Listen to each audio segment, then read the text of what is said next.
الآن يعني سأقدم لكم رجل آخر يعني هو أيضا يعني سيساعد بلاده أكثر من اللازم، وهو السيد بدر إيكن. سأقدمه قبل أن يعطي المحاضرة بتاعه. الآن سأعطيه الكلمة فقط ليعرف نفسه، لكن بعد ذلك سأقول بعض الكلمات عليه قبل أن يبدأ محاضرته. تفضل السيد بدر إيكن. شكرا جزيلا الأخ والأستاذ أحمد الناوي، السيد الرئيس، السيد المدير التنفيذي، الزميلات والزملاء، الأساتذة والحضور الكريم. I will switch to English. I'm very glad to attend today, and I'm very happy to support this initiative. And I would like to confirm the commitment of IRESEN to support the virtual learning university. I have to say that I really believe that if we would like to support the social economic development of our countries, the best way to do it is to share knowledge and to share know-how. And this is especially what the virtual learning university would like to do, to share knowledge and know-how. And this will contribute to having a better distribution of wealth. And I'm very glad to be a part of this very important initiative.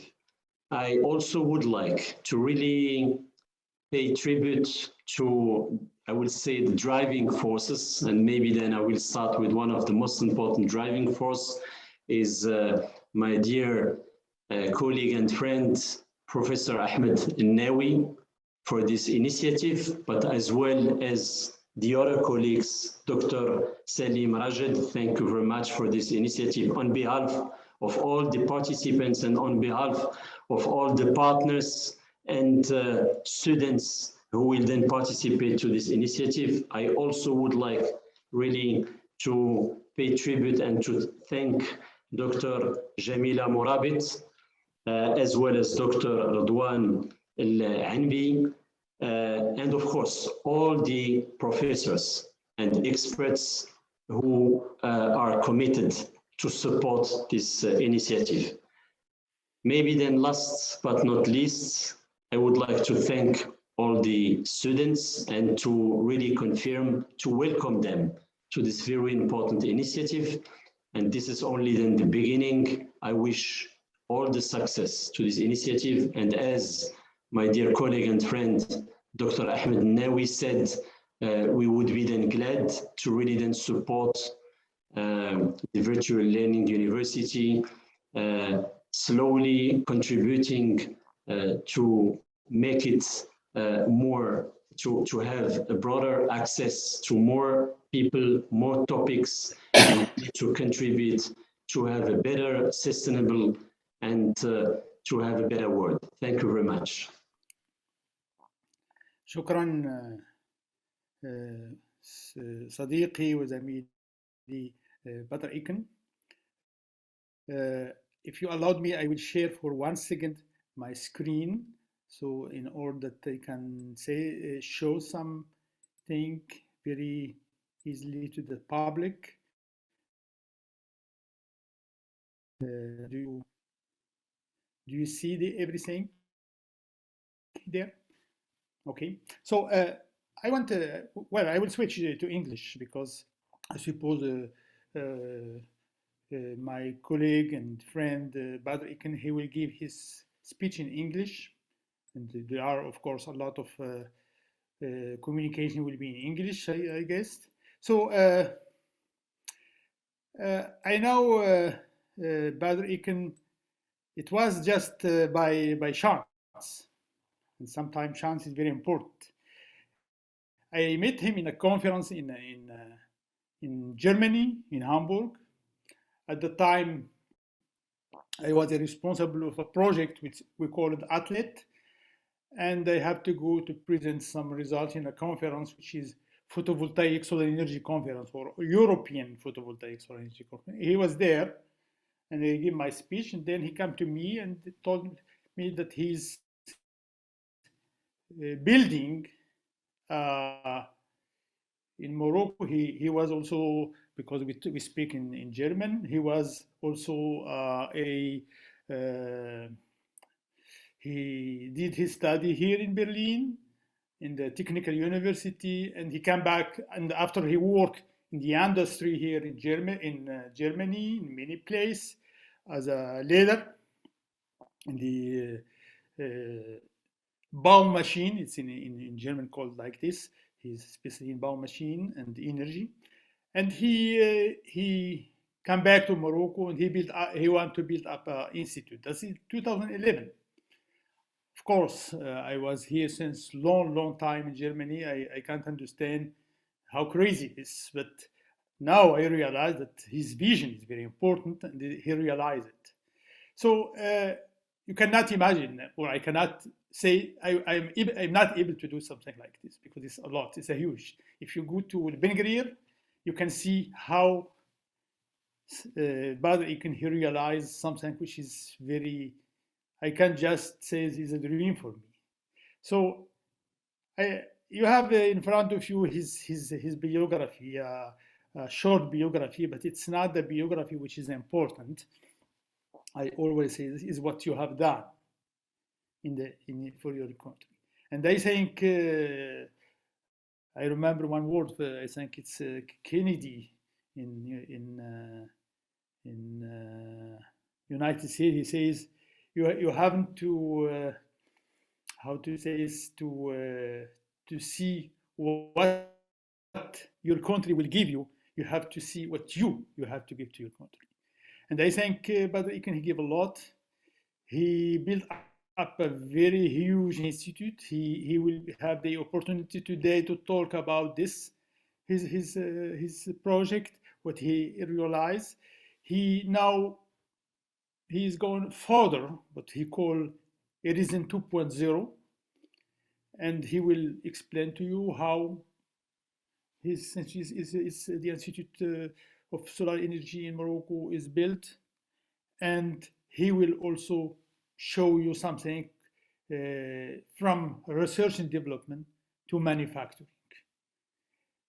In our virtual university, I discussed very much actually with Professor Benius, with whom I worked at the University in Morocco, and he is a very, very good guy in terms of quantum mechanics and statistical physics. And we are always talking about how to make in this virtual university the knowledge, science knowledge, from atom to array.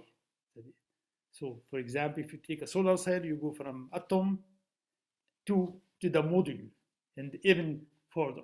And I think Badr Ikken he realized something like this, and now he will talk about how they go from R&D to manufacturing, and how he put inside the social component.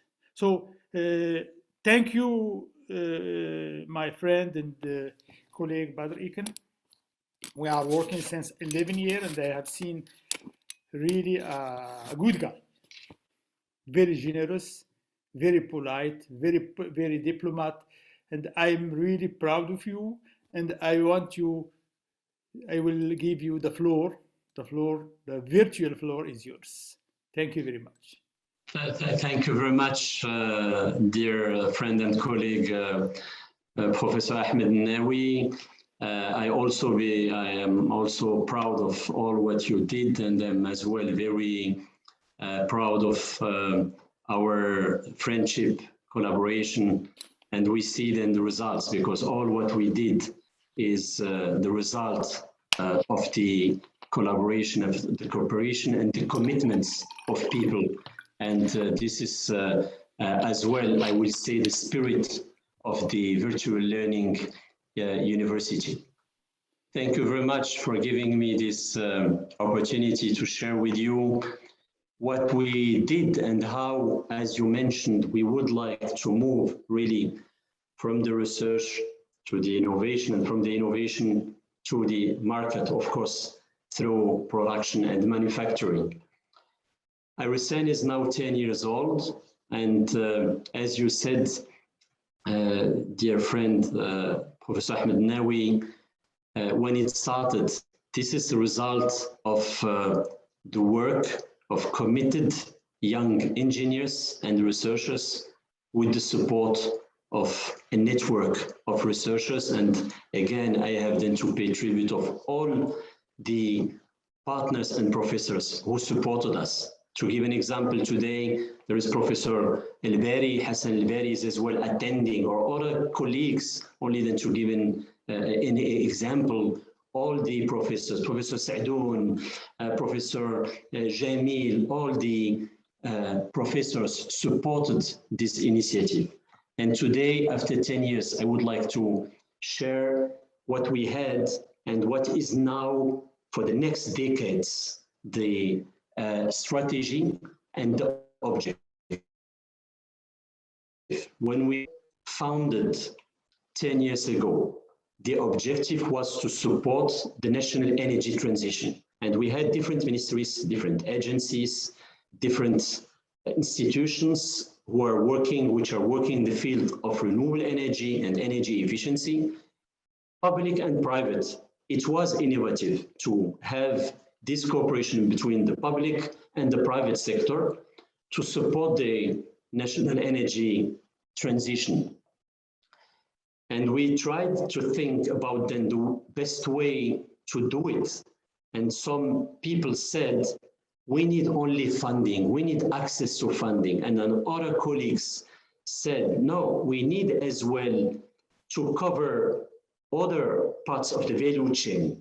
Because when we speak about manufacturing, it's not easy to have an academic concept, a technological concept, and then to start with the production. We have to bridge gaps. And this is why we said we have to build R&D and innovation facilities, which will bridge the gap. And what was then the ecosystem at the beginning was to say we would be working with the universities and R&D, and then to try to give and to support then the industry, but it changed. And I would like as well to speak about the technology readiness levels. When we say we have to move from the research to the manufacturing, there are different steps. And IRESEN was more focusing on the technological development of new technologies and demonstration through R&D activities and as well through the funding. When we say we're very proud, because this is an example to show you regarding then the leverage of funding. We received from the Moroccan government for the first phase, round about 400 million dirhams. It means 40 million US dollars.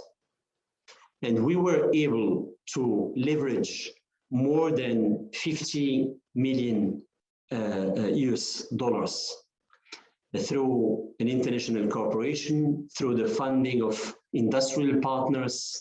And this is important to mention that it was for us, of course, a kind of a success.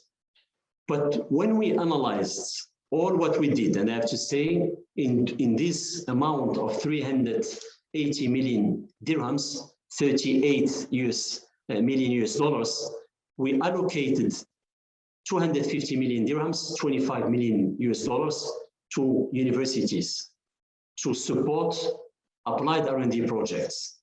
And we were very happy to see a huge impact on the scientific publications, scientific papers.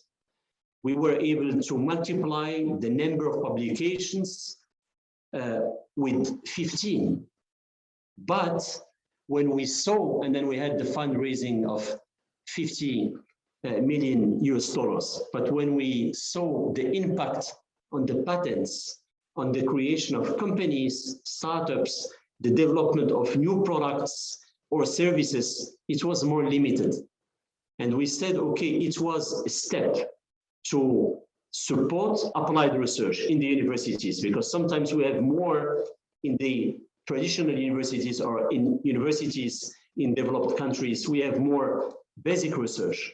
We said we have now to support more the innovation and to be able then to move to the markets. And this is why we worked on the 2030 vision. And this 2030 vision integrated other partners and ministries. We are, of course, under the umbrella of the Energy and Environment Ministry. Now it's the Ministry in charge of Energy Transition and Sustainable Development. And we had already some contacts with the Higher Education and Research Ministry through the universities. And we thought we have to be as well connected with the Ministry in charge of Industry, and to be as well connected with the regions to develop solutions and technological solutions adapted to the climate conditions, adapted to the local conditions and regional conditions of every region in Morocco. And we decided as well to have a broader scope regarding the technology readiness levels. We are not anymore only then supporting the technology, the development of technologies and the demonstration of technologies. Now we're moving with partners like the Mohammed VI Polytechnic University and with different then companies to be able to go up to the testing and the supporting the launching of the industrialization of products. And regarding the funding, we are now starting to fund as well the other parts of the value chain, not only then applied research, but innovation, and to be able then to push to go to the market. And this is a new. And we conducted a benchmark to have an idea about how does it work in Europe. We wanted to take the model in Europe and not in the US, because the model is closer, the societies and the ecosystems are closer to our ecosystems. But of course, we had as well to be inspired and to take into consideration the benchmark in the African continent as well, and then to see how are we able to develop a solution to support this dynamic and to have an institution and instruments at the end using different networks to position our country as a technological hub and our region, a regional technological hub in the field of clean energies. We decided then to have a broader scope of topics. We're not anymore addressing renewable energy and energy efficiency, but now we're addressing then other topics like the city of tomorrow, the topic of sustainable mobility, e-mobility, new ways to store of power to X, green hydrogen and derivatives, and I will as well introduce what we are now doing. And later on, I will explain how do we try now not only to be the bridge between the university and the industry, but to try to work with the private sector and with the public sector, and to be a driving force to develop technological national roadmaps for the new topics and for the new sectors. And the idea, and this would be then the objective for the IRESEN 2.0, to become and then to grow in Africa through innovation, but we will reach this target through the valorization cap. The next cap for and objective for the next 5 years is to be able to have enough instruments to valorize all the results of the research and to valorize them in the form of the setting up of new companies, new startups, which will offer new products and new new services. The other objective is slowly to build and to strengthen the network in Africa, and we have already different partners in African countries. I will mention how do we start to build the bridges, not only through the virtual cooperation and the networks, but as well real R&D platforms. The international cooperation is as well very important on different topics: solar energy, PV, thermal solar energy, multilateral cooperation regarding the clean technologies. And the idea is to try to use all the know-how which we have already through those north-south cooperation of PVPS from the International Energy Agency, solar basis emission innovation, and to try to share this knowledge with our brothers and friends and colleagues from sub-Saharan Africa. How we are trying and how are we doing this technology transfer, and how are we then trying as well to move from the research to innovation? The idea was then to build networks in existing universities, because we didn't want to reinvent the wheel. There are in Morocco, as well in all different countries in Africa, in the MENA region, there are a lot of very good universities, and we wanted them to build a network with the different partners. And we're building as well now the R&D infrastructures and R&D platforms. And I will introduce the R&D platforms. The first one is the Green Energy Park. The Green Energy Park is dedicated to solar energy. I apologize. I will stop again. Yeah, there is a line. Somebody put a line in my presentation. I have to say, for me, the spirit of the virtual learning university is to be free.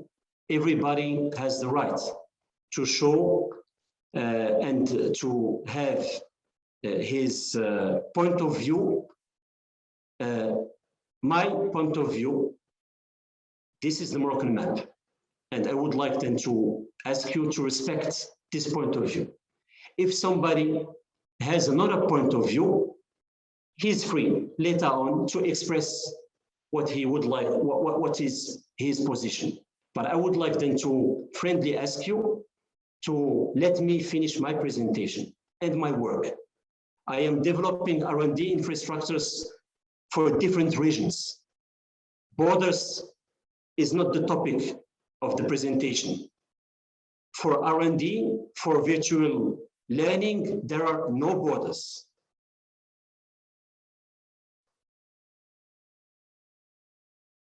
This is the Green Energy Park. And if you see, there are we will see conventional labs and a lot of pilot projects. To give the opportunity to companies, to give the opportunity for universities as well. This is very open, even if this is a joint venture with the Mohammed VI Polytechnic University and the Research Institute for Solar Energy and New Energies, to be able to work and to use all the facilities. And the pilot projects are a kind of, we are calling them living labs, outdoor test beds. We're focusing on solar PV, on solar thermal energy and modelization. And with the public sector, with the private sector, we are trying, and with the experts, like Professor Ahmed Nawi, and with all the partners, scientific council, with all the associated experts and professors, we are working on the to have clear roadmaps for every topic and clear objectives to derivate strategies and projects. For example, I don't have then the time to speak about all the topics, but to take the example of EV. Again, we won't reinvent the wheel, but we have to try to reduce more the levelized cost of energy. And some people will say, but there are already a lot of companies, expertise to reduce then the cost of the PV panel. But there are a lot of aspects which we have to take into consideration. Today, the cost of the PV panel decreased, but we have a lot of other costs regarding operation and maintenance, regarding cleaning, and this is an opportunity to develop cleaning robots, to develop the new solutions, and so on. But on the meantime, this is important to adapt the technologies, like, for example, the PV panels, to different climate conditions, to adapt them to, for example, semi-arid climate conditions, to adapt them to arid climate conditions. And we have then the use.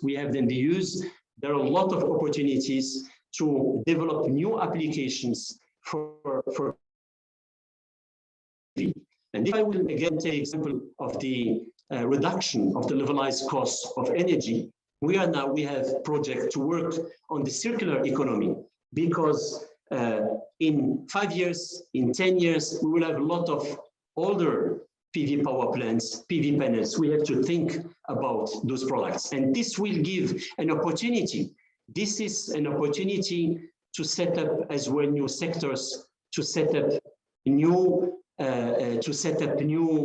opportunities and new companies. And I will, at the end, I will speak about then the objective of my participation during the virtual learning university, to speak about and to share then the view regarding the social entrepreneurship and sustainable innovation. And then there are other objectives for then PV, to strengthen the use of PV systems for agriculture, the next water energy, to have building integrated then PV, and other important then topics regarding the integration of and to the consolidation of the use of PV in different sectors. There is the need to still to have innovative PV solutions adapted to the different climate conditions. If I will take the example of one of the R&D platform which we will develop and which we are developing in the Ivory Coast, there is a need to work as well on semi-tropical climate conditions. And storage is as well very important. And my colleague, our dear Professor Ismail Sadoun, will of course then give a talk about then his activities regarding then the batteries. And then the other important aspect when we are using renewable energy and when we are using, for example, solar PV, is the way, how do we have then to manage the grid? Because this is an opportunity to be able to have an efficient grid, and then to reduce the consumption and to have an optimization of this use of renewable energy.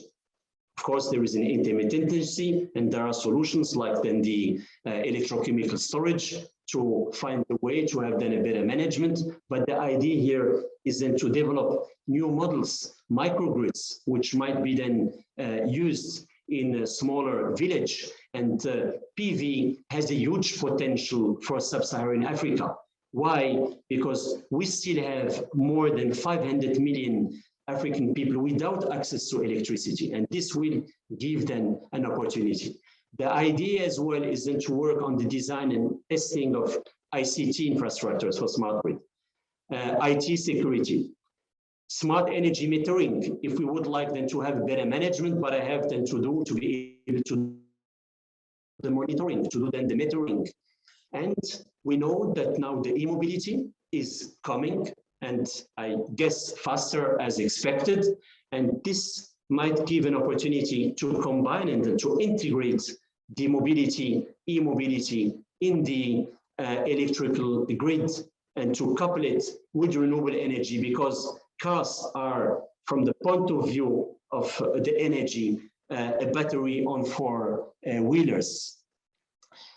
And this is then the topic of electrochemical storage. We are now building a lab, not only to work on the development, because we have some colleagues working on development of battery cells and batteries. No, we are working on the second life of batteries, the recycling of batteries, and those are very important topics.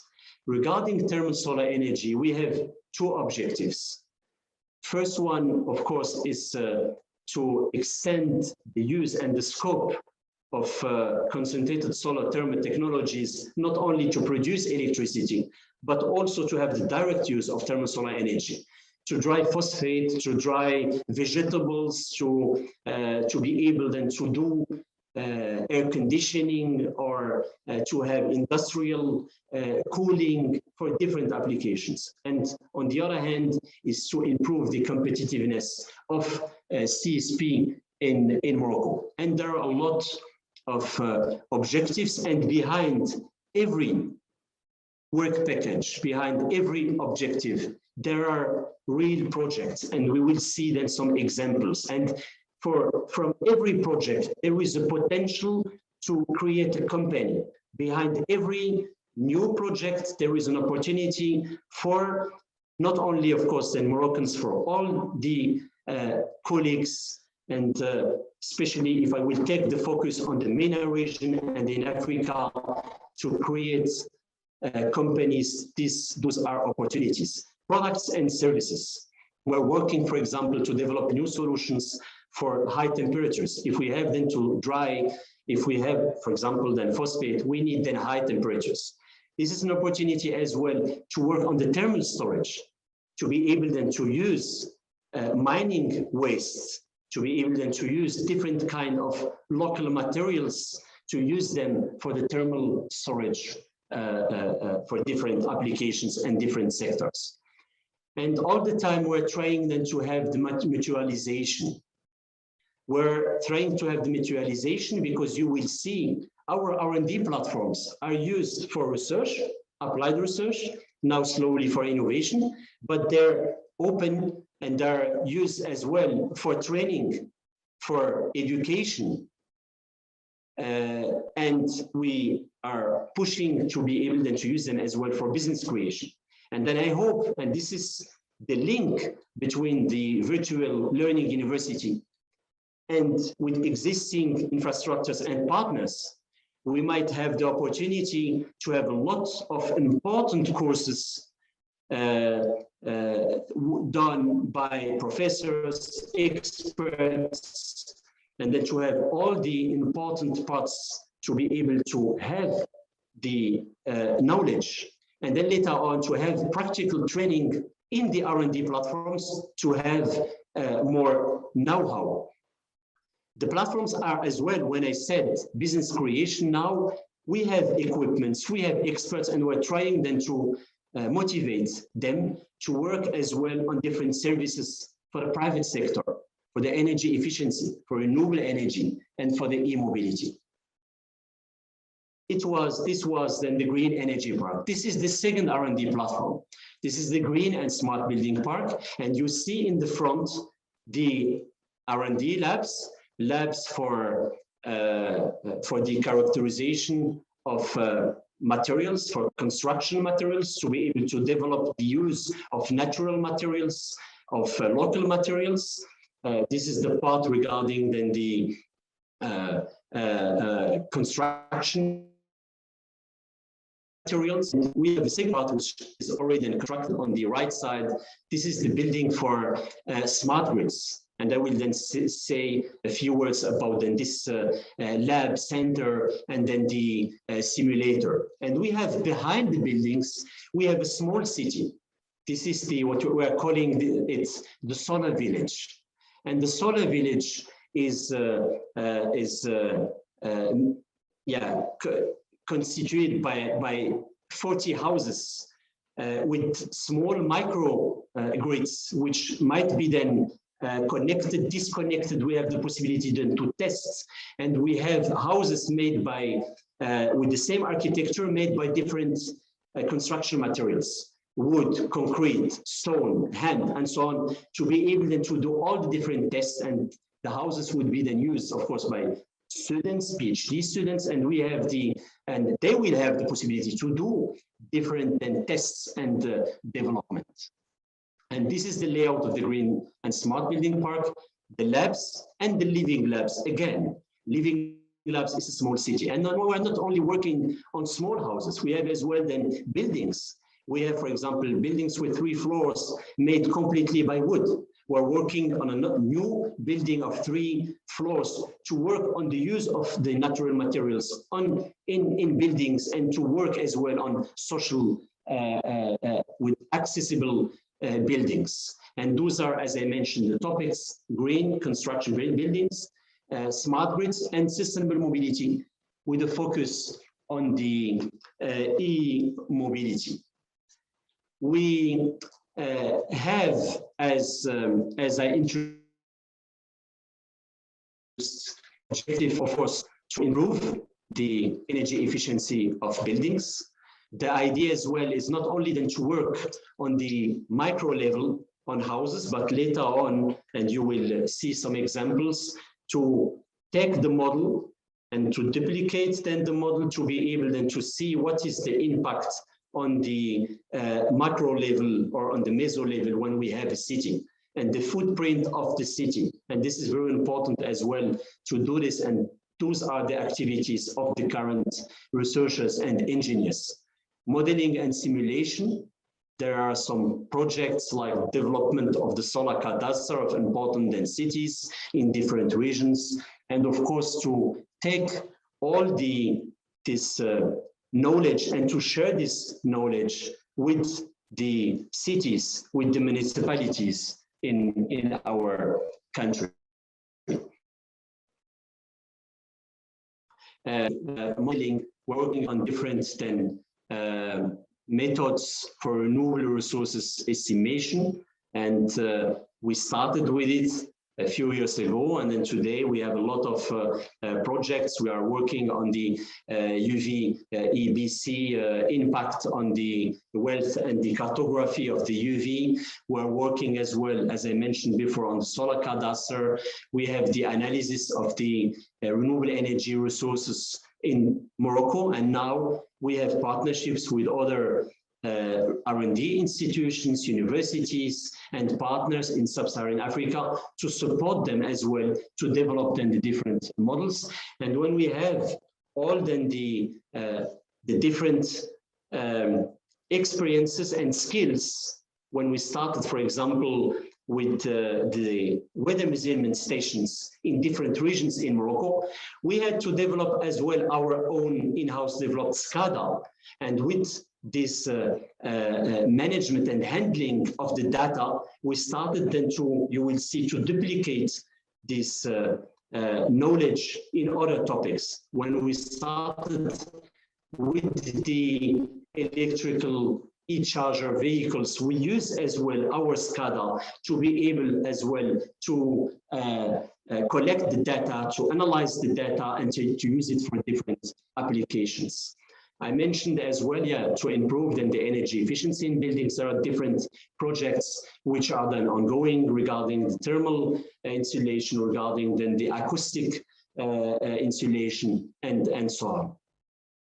And here I wanted to stop by one example, the e-mobility. I mentioned before, we are trying every time to have now an approach. If we will have in a few years a well-developed electrical vehicle or e-mobility in Morocco, how do we have then to proceed? And this is, for example, the approach. We started, of course, then with studies, and we're starting to develop labs. We need specific labs. We are as well then starting to connect the researchers, which are now already then existing or working on the topic in Morocco, and sometimes with other partner countries as well. And then we're seeing how do we have to support then this initiative. Labs is important. To support, we have to support then the industry. We have to support as well the public sector. And when I say the public sector is a regulation, the public sector is the national roadmap for charging infrastructures, because all the time we say for e-mobility, this is like the story of the egg and the chicken and egg. And this is why it's very important then to start as well with the charging infrastructures. And then later on, we have to do the monitoring. And this is very important. We have a lot of demonstration projects. We started and we'll introduce some demonstration projects. And this is then the idea. The idea is to have then the studies to prepare the regulation, to prepare to work on the incentives to be able to develop then the domestic market, to work on the standards and so on, to have R&D labs, R&D center, to have the certification as well lab of important parts of the electrical vehicle, like then the batteries, to work on the infrastructures, and then later on to start with demonstration projects, and then to have as well pilot project. One of the first one was the green miles, to have a corridor of batteries from the north to the south, from the south to the north.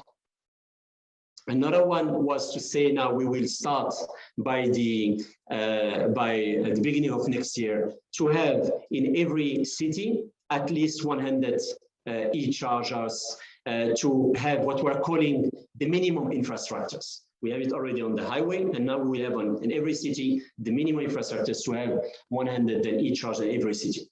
And I mentioned them before, where we worked, and these students, researchers, and engineers work as well. And this is the link between R&D center and the public sector, and then later on with the private sector. We work to develop then tools for the strategic planning of the public and charging infrastructures.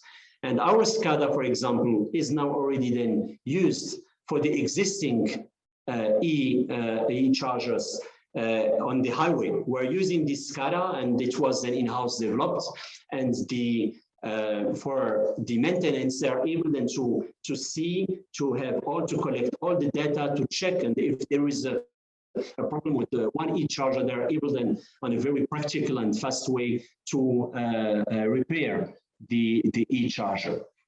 And then we have as well then another an example of project in which we tried then to go on the rural area, and then we took three-wheelers. Those are electrical three-wheelers. They have then around about 30, and this is in Al-Qal'a. And the idea was to say, okay, we will give the opportunity to local associations to use electrical three-wheelers instead on using fossil fuel three-wheelers, or then using other vehicles. And we installed 2 solar carports on 2 sides of associations. They're able then to charge and to have then the free charging using then the PV panels to charge the three-wheelers. And third point, we're developing a model for sharing for the transport, then for the different associations. And here, this is as well a very good example, because we have now the creation of a new example, to be able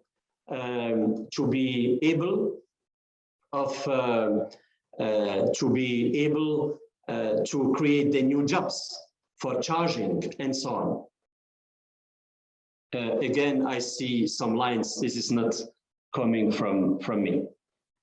Solar Decathlon Africa in the Green and Smart Building Park, and this is important, cooperation between different universities, cooperation of the youth.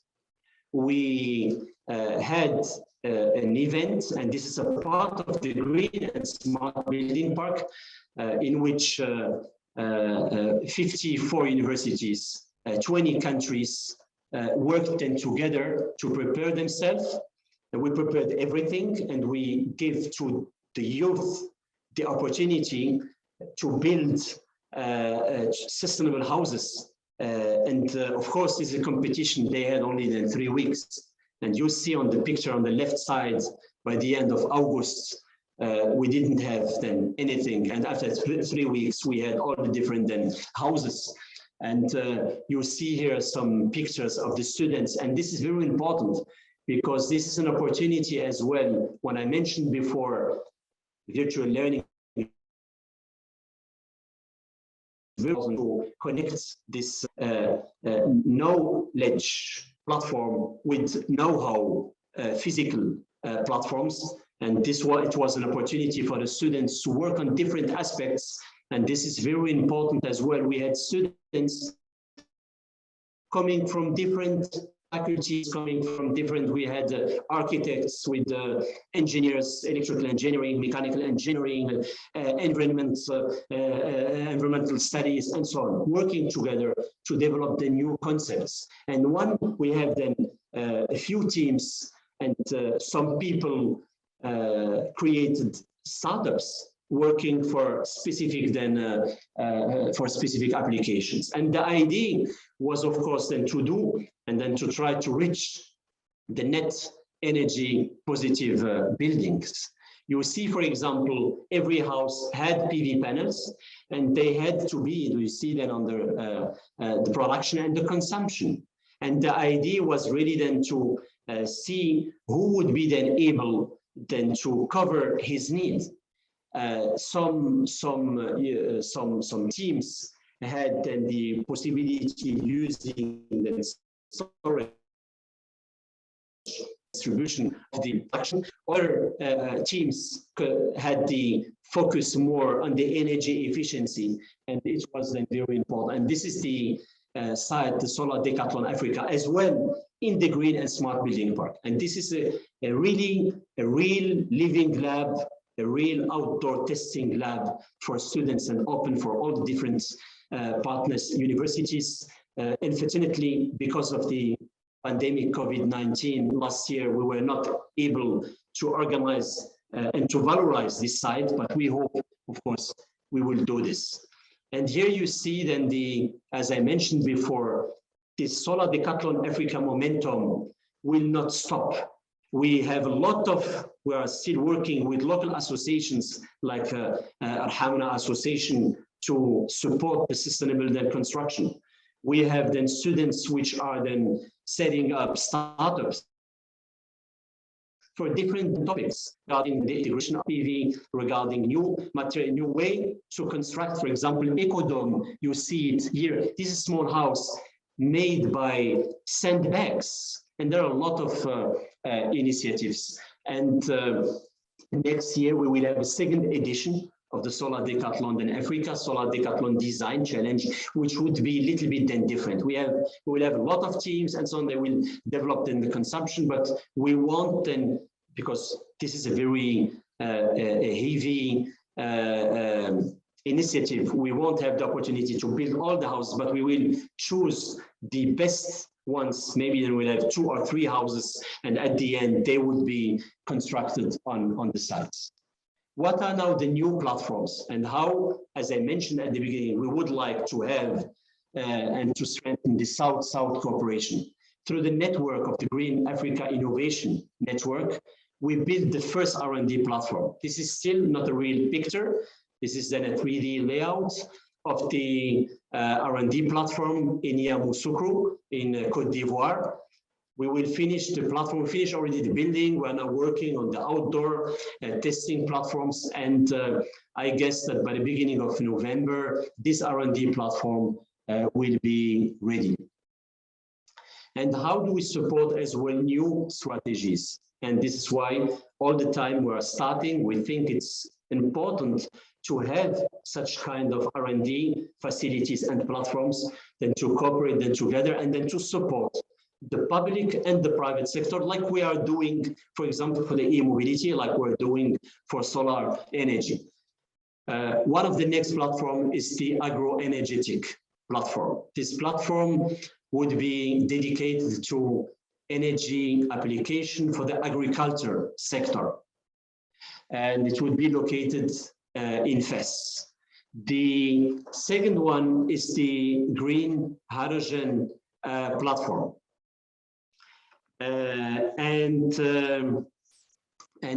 Yeah, maybe then for the organization, I would like then to ask my dear colleague, say Ahmed Nawi, do I still have 15 or 20 minutes time? Yes, 15 is fine. We perfect. have a talk at 1:02 and at 1:15. Yeah, perfect. No, then okay. I would be then fast. Yeah. Then the second one is green hydrogen. And green hydrogen, we saw that when we are able to use then renewable energies, when we slowly have the decrease of the renewable energies, we are able to use this clean electricity to take then water for the first then steps. Later on, we will have then other opportunities as electrolysis, and to produce hydrogen and oxygen. We think that in Morocco, we have a very positive context, a strong commitment. We have high renewable energy potential, solar energy and wind energy. We have successful deployment of renewable energy. We have R&D infrastructures. We have strong industries. When we speak about then power to X and green hydrogen, there are renewable energy. There is a renewable energy part and the chemical industry parts, and of course then the connectivity and proximity to Europe. We conducted then different studies for the opportunity for Morocco. We had studies to evaluate the market and the technology maturities. We had studies for the opportunities, and then later on with economists, we developed the national roadmap with the National Commission. And here you have an overview. It means that at the beginning, it will make more sense to start with the derivatives of green hydrogen as a raw material, and then later on maybe as an energy vector, and ammonia will play an important role. Methanol will play later on an important role. It's easier than to transport them. An important part would be for the export, and for the domestic market at the beginning, it would be then more for the industrial side, ammonia or maybe then steel. Transport will start then a bit later, and this is a huge opportunity to create then jobs. This is a huge opportunity to have as well very important investment. We're speaking about then billions of euros by 2040 and 2050. And the Moroccan roadmap has the conditioned objective to have around about an 8 gigawatt by 2030, around about 40 gigawatt by 2040, and 80 gigawatt by 2050. We built as well one cluster, and the target was to reach the goals of the national strategy. And the national strategy has 8 pillars: to reduce the costs, to build then a regional research and innovation cluster, to have an industrial cluster, and we merge both, and to work on the incentives to develop then the local content, and to develop as well the domestic market, to design the master plan for the infrastructures, funding the favorable framework to be able then to do the export, storage, and of course the development of the domestic market. And in this framework, we set up already then a national cluster with now more than 40 companies working on the renewable energy part, and as well on the hybridization, working on the development and the strengthening of the capacity building regarding the production of hydrogen, the transformation industries, the transport, storage, and of course new applications as well. And we have already then board members And as I mentioned before, all the time when we are addressing a new sector, a new topic, we have on the middle, we have then the R&D. And this is the platform Green H2A. And the platform Green Hydrogen and Application will integrate a multi-technology electrolyzer platform, alkaline, PEM, SOEC. We will have then green ammonia. We will have green methanol pilot projects and power to liquid synthetic diesel and synthetic kerosene. And this R&D platform would be then the bridge between the activities in the university and the upscaling. How do we move from the megawatt to the gigawatt? And there are a lot of projects which I mentioned as well. The idea is to have projects to store the hydrogen in salt caverns, and cooperation, regional cooperation is very important, like this project between Morocco, Tunisia, Egypt, Saudi Arabia, Jordan, Turkey, and Germany. And here I will take then a few seconds to invite you for the World Power to X Summit by the beginning of December in Marrakesh. And of course, I said we have as well a funding agency. The funding agency is supporting financially R&D project, applied R&D project, and now slowly more innovation. And we're giving to the partners the access to the R&D infrastructures, and we have different call for proposals.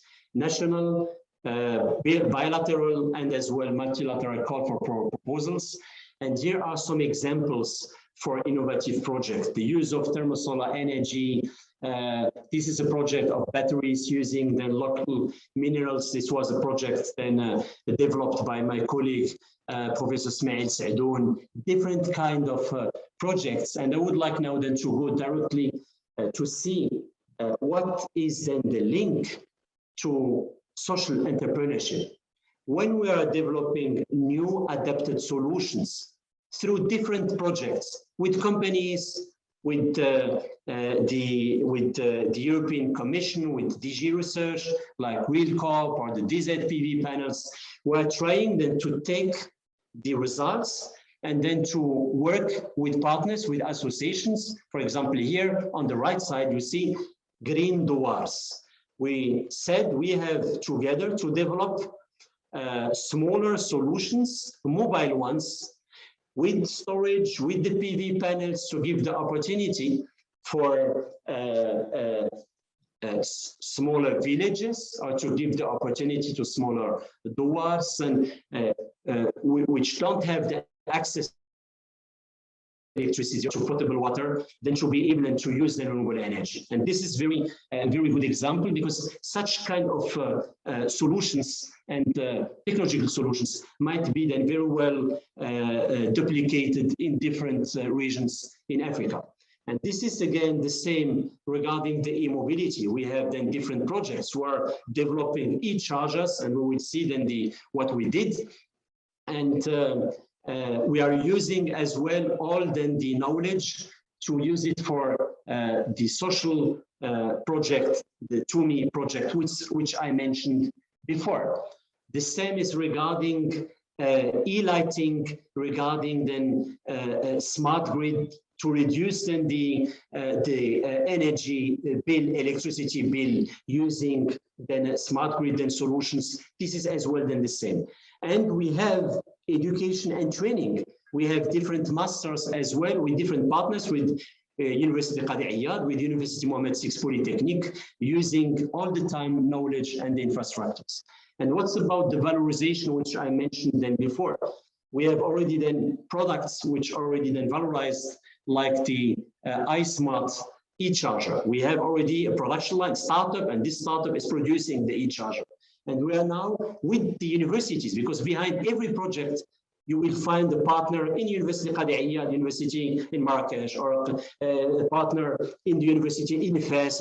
We're working then together to valorize the result of the project. We have, for example, Tournesol is the power wall, including an inverter.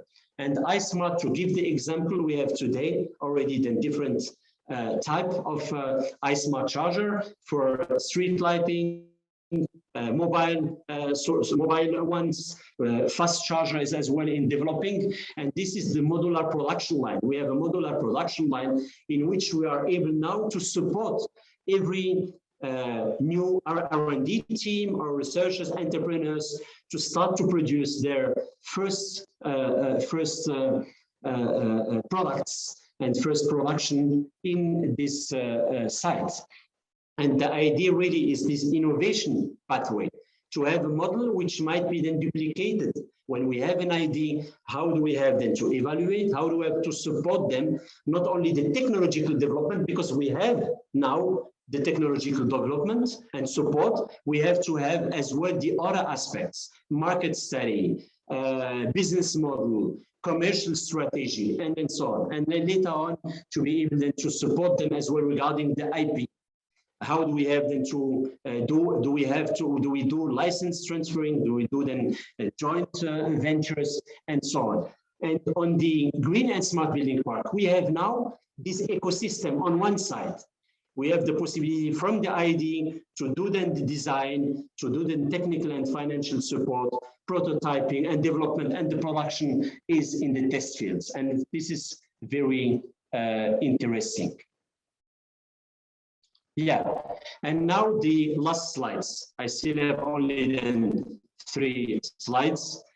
Social entrepreneurship. I will have the opportunity during then the course to share with you a few important messages about then social entrepreneurship. We would like then to push now to have the possibility to have instruments to support the development, to support the innovation. We would like to have funding as well, but it's important then to speak about this topic and to see the real added value of trying to be innovative and to integrate the social aspect in the activity. We know that unfortunately all the time when we have only a social business, a social entrepreneurship, it is difficult to have the viability. And the objective is to try then to be innovative and to have, of course, then new added value, to have a new model, but in this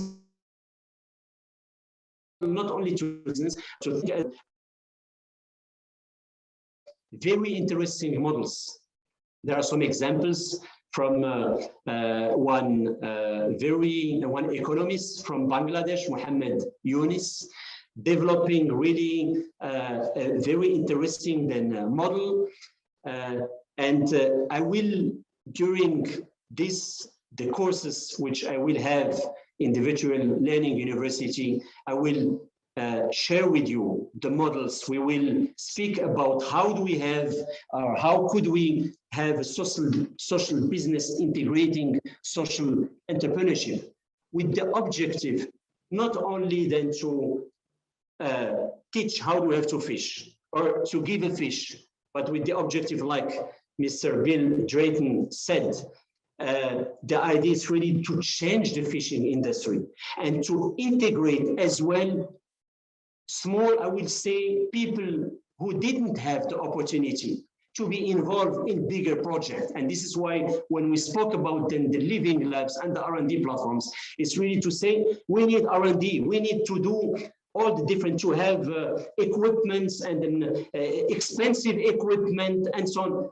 But we have to find a way to have this open innovation, frugal innovation, and to give the chance to everyone. And this is the idea of those R&D platforms. And then during the semester, we will have the opportunity to see what are the different opportunities to do then the scaling, deep scaling, or then to do then the scale up. Or how do we have to do it through the social innovation with social entrepreneurship spirit. I wanted, the topic of today was, of course, how IRESEN is moving from IRESEN 1.0 to IRESEN 2.0. How do we move from research to innovation to manufacturing and to the market? And the next talks will, of course, then focus on social entrepreneurship. But I wanted then to give you, I will say then, an overview about this very important topic, and to be able to create an economic value with the focus on environmental and social issue. This is very important to, as I said at the beginning, the idea really is to share and to have a better distribution of wealth. I think there are a lot of opportunities, and we have now really to try to combine and then to work together. And this is really the spirit of the Virtual Learning University. Thank you very much for your attention. I apologize, my dear colleagues, Ahmed, if I was maybe then too long. I thought I have maybe then I will have 1 hour, but it was a pleasure to attend. And I am, of course, then very open for questions and for the discussion. Thank you very much. Thank you very much, my dear friend Badr Ikken. I think Badr Ikken, he talked about a huge, amazing realization since he came back from Germany. I met him in 2011, but I guess he came back a few years before, and he worked in another organization before he started this amazing project, IRESEN'S. I think he connect the all what is realized in terms of sustainable development. We call this all this stuff sustainable development. It's a huge. He make a link between industry and the university, and there are a lot of realization. And the last one is power to X, power to hydrogen. I think then, of course, we have new government in Morocco. We have a very good plan from His Majesty, where we have to wake up and to work hard. And this is a message to young people in Morocco. Yes, you have to do politics, but you have to work also. And social entrepreneur is one way to do things. I think India, with a billion of people, they live very good, comfortably, because social entrepreneurship.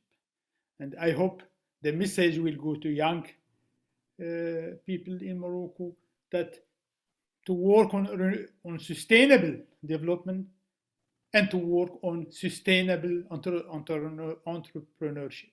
And that's the title of his talk. He is going to give a syllabus course in this virtual learning university, and I want to thank him very much. And I want to give to my colleague Salem Omar to tell us what the next. Thank you, Prof. Ahmed, and thank you, Prof. Dr. Badr Ikken. It was a wonderful talk. Now we are opening for the questions. It can be within in the chat, or you can raise your hand, please. You raise your hand, and we can give you the opportunity. So it's the time for you for questions. Our colleagues, participants. Any questions? It is there. I'll get back, and I'll give Dr. Ahmed the questions, please. So I think we have a lot of participants, and if you have any questions, it has to be short and very precise, right, and very intelligent, and we will be happy to answer. So please, as my colleague says, raise your hand, and we will give you the micro, and you can talk. I would like if there is one from Saleh Khamlish. Yes. Please, Mr. Saleh, welcome. You have to open your microphone. Yes. Afternoon, colleagues. Thank you very much for this really great talk by Mr. Badr Ikken. Really, we are very proud to witness such kind of R&D in Africa. This is really a fantastic example. So my question is, Mr. Ikken, are there any plans for the IRESEN'S to contribute to development, let's say, in the southern part of Africa? Because from the maps you show us, you showed, let's say, the Western Africa, yes, but are there any plans in the future for the IRESEN'S to contribute to development in the southern part of Africa? Thank you very much. Thank you, Dr. Saleh. Yes, please, Dr. Badr. Thank you very much. Dr. Saleh, thank you very much for your kind words. All the time, it's very encouraging to listen such kind words. Thank you very much. Regarding then our commitment, the idea through this Green Africa Innovation Network is really to strengthen the network and to try to have as well the support of funding agencies and funding and development banks, which are of course doing a lot of projects, but all the time they are more focusing sometimes on projects before commercial projects. But when we speak about R&D and innovation, this is maybe then a step before. But we are trying to motivate them. This is why we built the first example, and we would like to show them the results and the fruits to be able to have enough funding to go, I hope, in all the countries which I mentioned, and I hope there are more countries in this network. Thank you very much. Marhaba. Marhaba. We have Dr. Nasser Mohammed Al-Masri. Please, Dr. Nasser, welcome. جزاك الله خير. السلام عليكم ورحمة الله وبركاته. شكرا أخوي صالح. شكرا إخواني الجامعة الافتراضية. شكرا دكتور بدر. اسمح لي أنا أسألك باللغة العربية. مرحبا. التجربة المغربية تجربة رائدة في مجال الطاقات المتجددة، وعندكم أيضا انفتاح نحو أفريقيا. أنا بدي أشوف الآن انفتاحكم نحو العالم العربي. أنتم الآن في شمال أفريقيا، في المغرب العربي، ونحن في المشرق العربي. احنا صحيح أهل، بس للأسف ما نعرف بعض كما يجب. احنا نتاج للأنجلو ساكسون وأنتم الفرانكوفون. لكن بدي نجمع هذه العقول العربية الموجودة سواء في العالم العربي أو المهاجرة في أوروبا والولايات المتحدة لدعم خطط التنمية المستدامة، ما يسمى بالجرين ايكونومي أو البلو ايكونومي أو السيركلر ايكونومي. على الأقل الاستفادة من هذه الطاقات. أنت تعرف الحمد لله الشمس يعني عندنا يعني من حرارتها يعني أعتقد أن المرحلة ما قبل جهنم، يعني من حرارة الكويت يعني الحرارة حوالي 73-78 درجة، يعني هذا بالظل. فكان ممكن الاستفادة منها بدل حرق النفط والغاز. أيضا في قضايا الزراعة اللي تنتمي إلى البيئة أو إدخال زراعات جديدة على الأقل تقدم الأمن الغذائي وغيره. أيضا في قضية استخدامات الطاقة اللي احنا قاعد نحرقها يوميا، البترول الخام أو الغاز، سواء بتروكيميكالز أو منتجات أخرى جديدة. بالإضافة إلى تجربتكم مع صناديق التنمية، مثلا علاقتكم مع الصندوق الكويتي للتنمية، الصندوق العربي للتنمية، البنك الإسلامي للتنمية وغيره، وأيضا مساهمتكم في خطط 2035 سواء بالكويت أو بالسعودية أو بالإمارات وغيره. أنا أعتقد أن تجربتكم طيبة جدا، قابلة للنقل، قابلة للتطوير، وقابلة للتعلم. فودي أسمع وجهة نظرك على الأقل خلينا نقول من الانتلكتشوال بوينت اوف فيو، اوكي، وبعدين ثم البراكتيكال بوينت اوف فيو، ما هو الطريق الأمثل للتطبيق سواء على مستوى الحكومات دكتور أو على مستوى المتخصصين أمثالكم أو على مستوى جمعيات النفع العام ومؤسسات المجتمع المدني أو القطاع الخاص. شكرا جزيلا.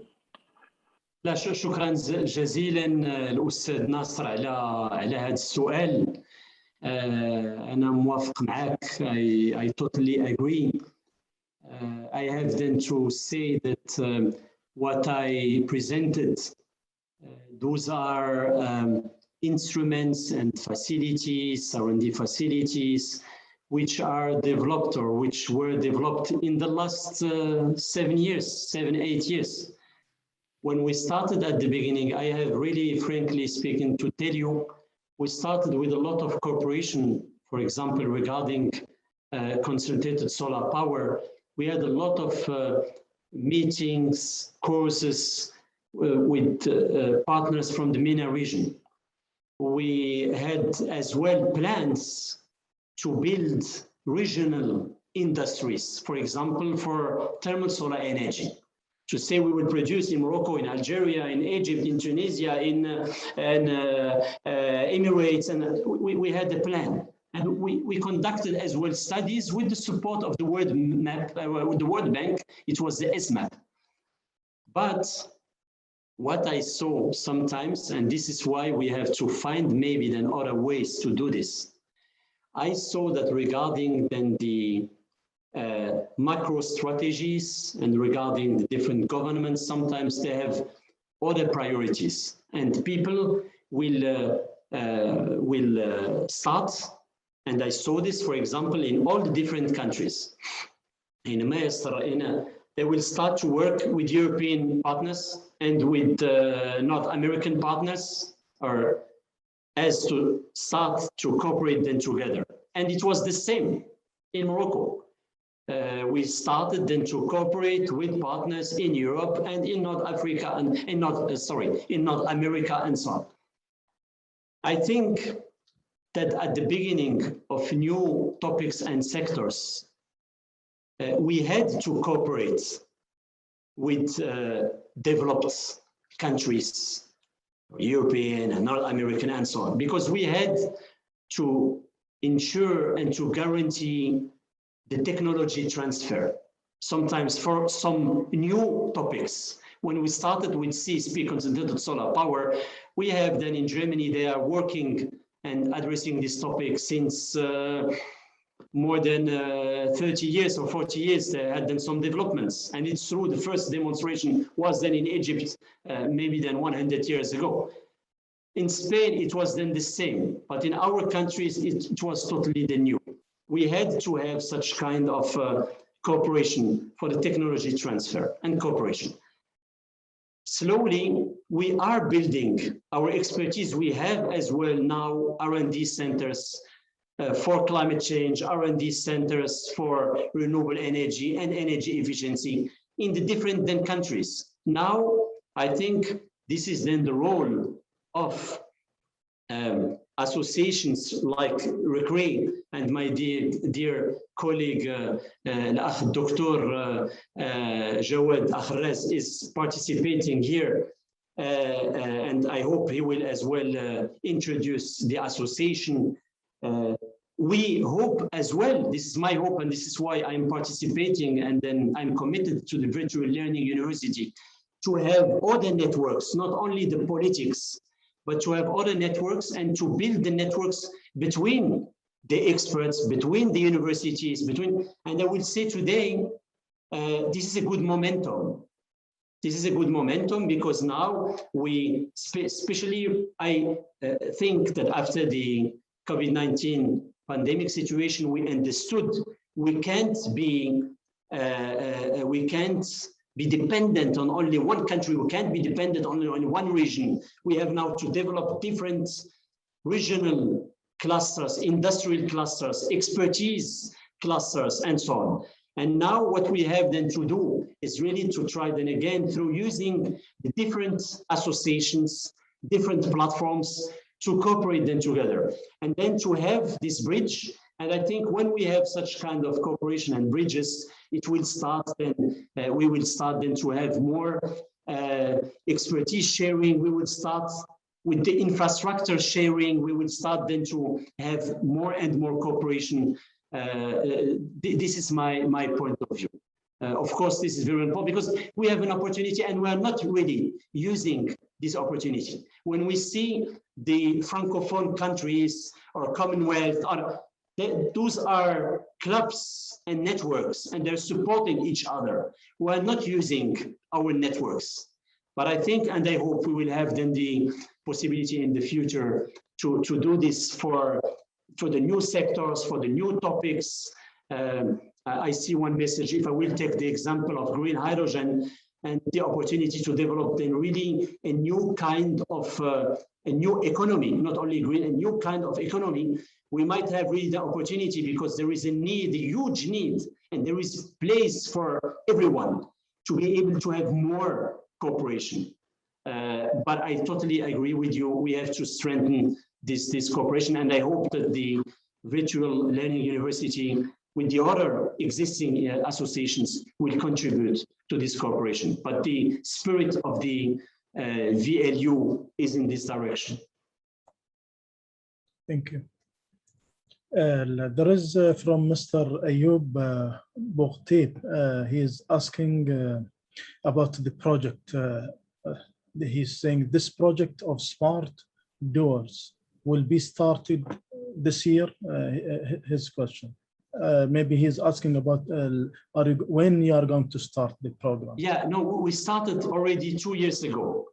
It means we started with a region in which we have nomads, and then we started then with the green doors, and now we have those solutions, and we will push the member associations and partners not only to stay at this level of the demonstration project, but to try to support them to have as well the possibility to duplicate the initiative. And I hope that then next year and then the next years, we will find a way to duplicate this model and to be able to have it not only in one village and one douar, but to be able to duplicate this model developed by the associations and by the small startup which is developing the solution.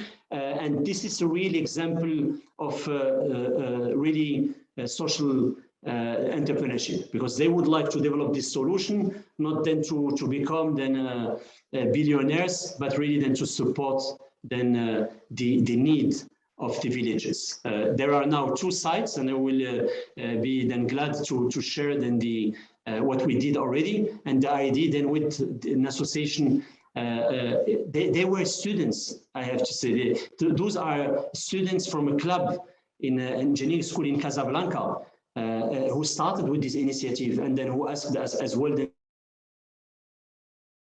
to support more and more and to have to move from the project, demonstration project, to a program. Okay. And there's another question from Yunus Bahaj. He's saying, will there be any project involving green hydrogen and green molecular methanol and ammonia, etc., in the nearest future in Morocco? Yes, yes. There are projections for huge projects and so on, but when I explained the approach, we have to prepare ourselves. We have to move on a very efficient way. It might be then fast, but we have to respect the steps to be able then to move from the first megawatts to a day gigawatts. But today, this is still not mature for gigawatt projects, and this is why we're starting with the R&D platform. And in the R&D platform next year, we will have pilot project, but pilot projects, small pilot projects.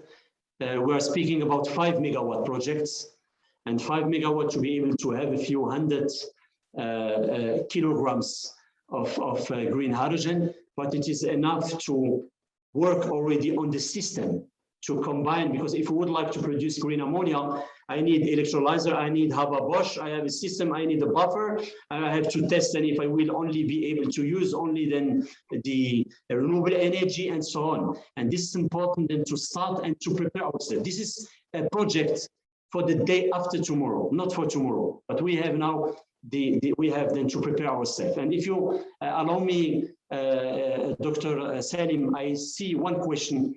Yes. And this is important to explain, is their contribution from the Northwest Desert solar power plants to the energy transition in Morocco. 1, 2, 3 plants that use of solar thermal energy compared to the high price per kilowatt hour. This is a point I would like then to say, maybe then to comment this question. You know, in the energy sector, energy is a mix.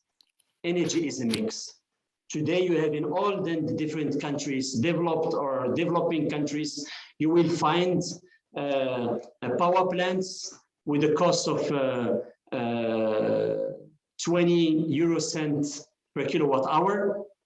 Wind, still, there are still projects with more than 20 cents per kilowatt hour, because those are contracts for 20 years, 25 years. And then you will find now new projects with $3 per kilowatt hour, not 23.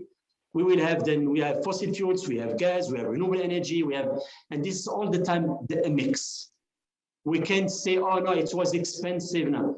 I have to say that first argument, why it was important to do this. When they started, the national grid operator said, I need electricity for the night.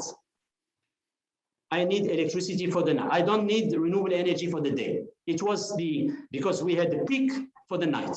And this is why we had to store the energy. And this is why Morocco started, we started with CSP. And at that time, you have to know that in Morocco, for those peaks, we used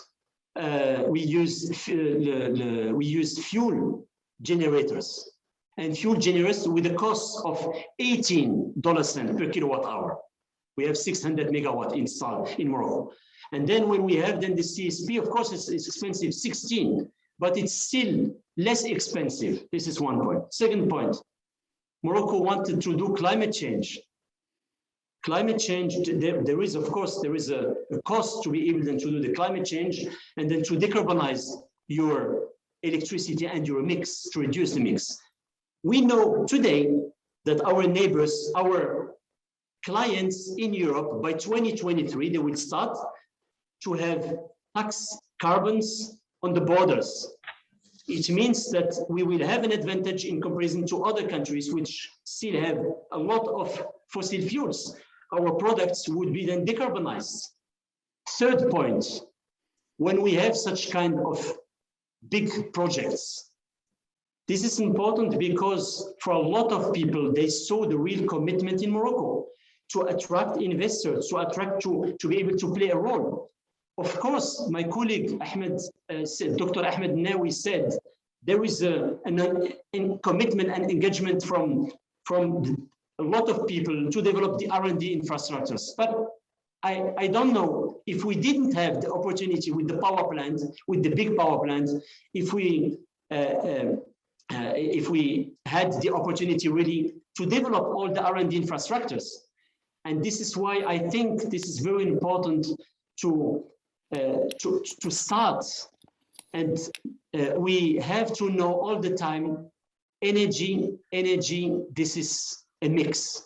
It means slowly our mix will decrease with the new project. When we have then more and more PV, when we have more and more than hydrogen, it will decrease. But today it gives us then an experience regarding the development of huge power plants, the structuring of project and funding of huge power plants, and then so on. I think, frankly speaking, if you will ask me what we had to do better, and it's easy to express criticism. It's easy to express criticism. I will tell you not the choice to have taken then CSP. No, it was difficult for us, I think, to manage the development of a new project, to develop the R&D. Industrial integration was maybe then is the topic. And this is why now, in the framework of the energy transition, the green economy, we would like to focus more on the industrial integration. We had to integrate more locally, to have more local production.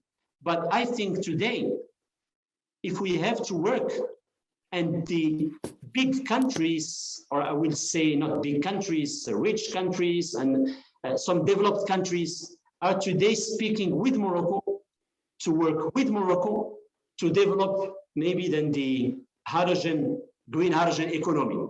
Why they are doing this? Also because we have those power plants. We have only 5 minutes. Sorry, Sami, but I will stop. Yeah, I think we should, Ustad Salim, we have 5 minutes to move to the next speaker, so we can take one more questions and we answer very fast. Otherwise, we will have some. That's right. I'm with you. And Dr. Badr, you have 2 questions there. Select one of them in the chat that you have it to answer, just to finalize. I think the other one, he can put his question in the chat, Yeah. and then you can. That's right. Project. I see two questions. Project number one ask about the first part, thermal transfer. Did the evaporation of water influence when we don't have a direct solar power? And did the last part? I have to say, for this question, of course, my colleagues in Ben Grir would be then more the right people than to answer you, my colleague Al-Ghali bin Nouna or Samir Rashidi, and I would be then glad then, of course, then to connect you with both of them. The second one, how can we achieve energy sovereignty, energy security and food in Africa as well, especially since there are countries that not depend on oil, are not rich. Yeah, this is this is for me, and I will try then, of course, then to be short in my answer. When we work on a topic of, for example, green hydrogen, or to prepare the green hydrogen economy, why this is important? Because this will give us the opportunity to have a better distribution of wealth, because all the countries which have then renewable energy, and we have a lot of renewable energies in the MENA region and in Africa, that will be then able then to produce as well this energy vector. And secondly, exports will help us to co-fund. When we started with CSP, the idea was as well to export a part, and this export, because in other countries the cost of the energy, electricity is higher, will help us to co-fund our energy transition. I think that such kind of new economies will support us and will support different countries to co-fund their energy transition and development. Thank you, Dr. Badr. There are two others, but I think we will let them, inshallah, if we have another chance to answer them. There is Mr. Hassan, Dr. Hassan Al-Barri, and Dr. Yunus Maleh. Dr. Hassan Al-Barri, he will call me after, and then we will have the direct chat if he wants. Now, I would be then, of course, glad to answer. This is only because of the time, as Dr. Ahmed said, there is another talk. That's right. So thank you, Dr. Badr Ikken, المدير العام لمعهد الطاقة الشمسية والطاقات الجديدة بالمملكة المغربية, and thanks to Prof. Ahmed, المدير التنفيذي لجامعة التعلم الافتراضي. Thank you to all, and thanks for all the participants. See you, inshallah, within the second lecture, inshallah. مع السلامة. Thank you very much. Thank you. Thank you so much.